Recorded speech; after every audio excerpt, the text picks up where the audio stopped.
తెలుగు రాష్ట్రాలలో కేసులకు విచారణలకు అతీతులైన రాజకీయ ధర్మ ప్రభువులు ఉన్నారా? మాజీ సీఎం కేసీఆర్ను విచారణకు పిలవడం అంటే తెలంగాణ ఆత్మగౌరవాన్ని బోనెక్కించినట్ట?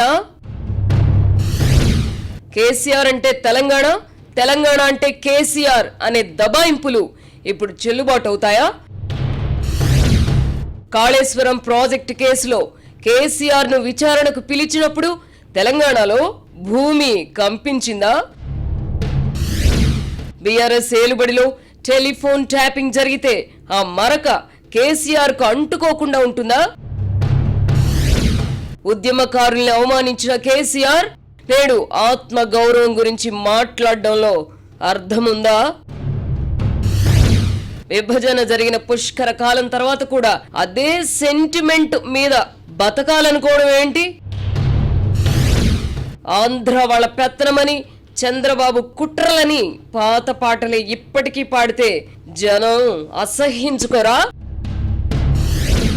సోషల్ మీడియాలో బీఆర్ఎస్ పెయిడ్ బ్యాచ్ చేసే విష ప్రచారాన్ని ప్రజలు నమ్మే పరిస్థితి ఉందా?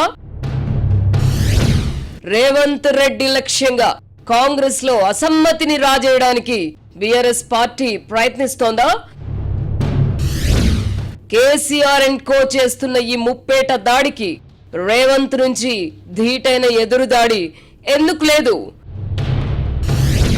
కలియుగ దైవం శ్రీ వెంకటేశ్వర స్వామికి జరిగిన అపచారంపై సిట్ నివేదికలోని తాజా సంచలనాలేంటి?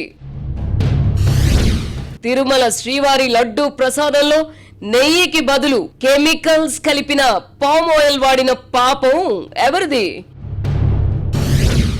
లడ్డూలో జంతువుల కొవ్వు లేదని ఎగిరి గంతేస్తున్న జగన్ అండ్ కో కెమికల్ కల్తీకి ఏం సమాధానం చెప్తారు? తెలంగాణ ఆంధ్ర బాబాయ్ అబ్బాయి జోడి ఎదురు దాడి చేసినంత మాత్రాన పాపాలు పోతాయా? వర్తమాన రాజకీయ పరిణామాలపై ఆర్కే మార్క్ సునిశ్చిత విశ్లేషణ.